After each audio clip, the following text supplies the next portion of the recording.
Today I want to show you how to take free fonts that you find on Creative Fabrica and upload them to Canva. So here we are on the Creative Fabrica website, and I'm just going to come over here to the freebies menu here, and I'm going to click on free fonts. That will bring up all of the free fonts that Creative Fabrica offers. Many options, pages and pages of options actually, which is pretty amazing. But for today's tutorial, we're going to look at this one called Elizabeth. So I'm just going to click on that. And what I like about this one is these ligatures at the beginning and end of the word, which are called glyphs. And if you want to know if a specific font has glyphs, just scroll down a little bit and find this button here that says View All Glyphs. So I'm going to click on that. That brings us into another page, and then if you scroll down a bit more, you'll find this grid that shows you all the different glyphs associated with that font, so you can get these kind of long curlicue elements, etc., which is something that I'm interested in for this particular project I'm working on. So I'm just going to go back to that first page, and one thing I want to point out is to make sure that you're seeing this commercial use allowed information. You want to make sure that you are allowed to use this font for commercial purposes. So make sure you double check that. I also want to point out, if you use this button up here at the top to download your font, you will be automatically signed up for a free trial to Creative Fabrica, which will eventually turn into a paid subscription. It's not much money per month, but if you do want to avoid that, don't use this button, but instead come down here to this button that says download this product as a freebie, no free trial. So I'm just going to click on that to download this font. And when this window pops up, you can just say maybe later. So our font will appear in our downloads folder as a zip file, and on a Mac it's very easy to open a zip file. You just double click on it, and there we have our folder containing our font. I'm going to double click on that as well, and Creative Fabrica has provided us with two different file types, OTF and TTF. I believe both work in Canva, but for today I'm just going to focus on the OTF, so I'm going to double click on that as well. And what that does is it brings up our font book on the Mac, and it gives us a little preview of the font here, and then it gives us the option to install. So I'm going to click on that. And then if we scroll down to the ease here, we should see our font. And there she is. Elizabeth's script has been uploaded to our font book. I'm just going to double click on that as well. So again, here we have a preview, and then we have all of our glyph versions of the letters showing up as well. Perfect. So now let's head over to Canva and get this uploaded. Okay, so the first thing I'm going to do inside of our Canva document is just add some text. And I'm just going to type in the words I want to use for my project here. Perfect. And I'm just going to center that. And with that selected, I'm going to come up here to our font choice, and that brings up our font menu.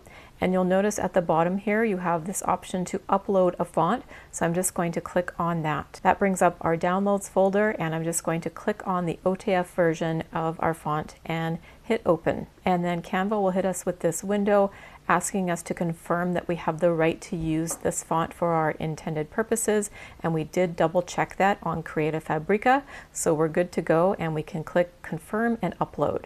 Now we can scroll down in our font menu here until we see our uploaded fonts, and there you can see our new font is ready to go. So I'm just going to click on that, and that has changed our text to be our new font, and that's looking pretty great. Now I did want to take advantage of some of those glyphs that are associated with that font. For instance, I would like to have the B and the Y have really long ligatures at the end so they can go off the edge of the page here. And to do that, we'll bring up our font book. So if we just go to our Finder, and in our application section, we'll find the font book, and I'm just going to double click on that. And there we have our Elizabeth script font, so I'm going to double click on that as well.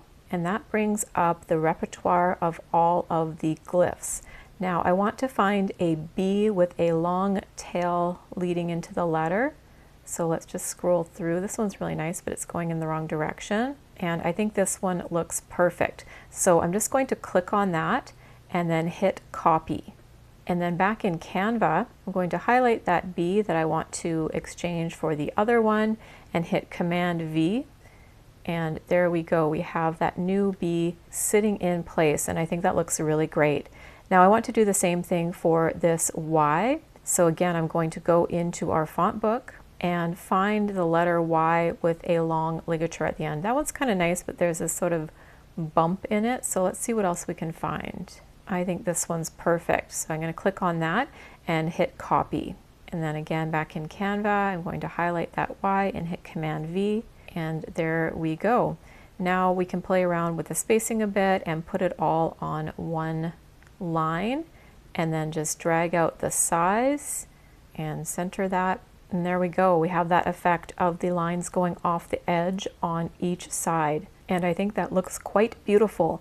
The glyphs are a lot of fun to play around with, so I definitely recommend trying this technique out if you have a font with glyphs available. The next thing I wanted to show you is that there are some fonts that give you the option of having the regular font and a bold font and sometimes an italic version of the font. This one has the bold option, so I'm just going to download this one as well.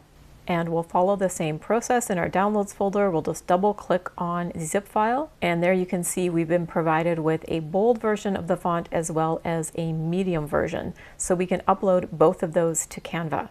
And then back in Canva, I'm just going to add a new page, add some text here. Let's just write birthday party again to keep it simple. And then again, we'll come over to our font menu and choose upload a font. And then we're going to choose both the bold and the medium weight fonts. So to do that, I'll just click on the first one, hold Command and click on the second one, and then click open. Again, we'll get the confirmation ask and we'll hit confirm and upload.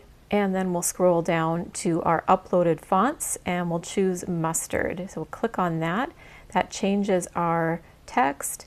And you'll notice next to our font here, there's this little arrow. So if we click on that, we can see it's offering us the medium and the bold options.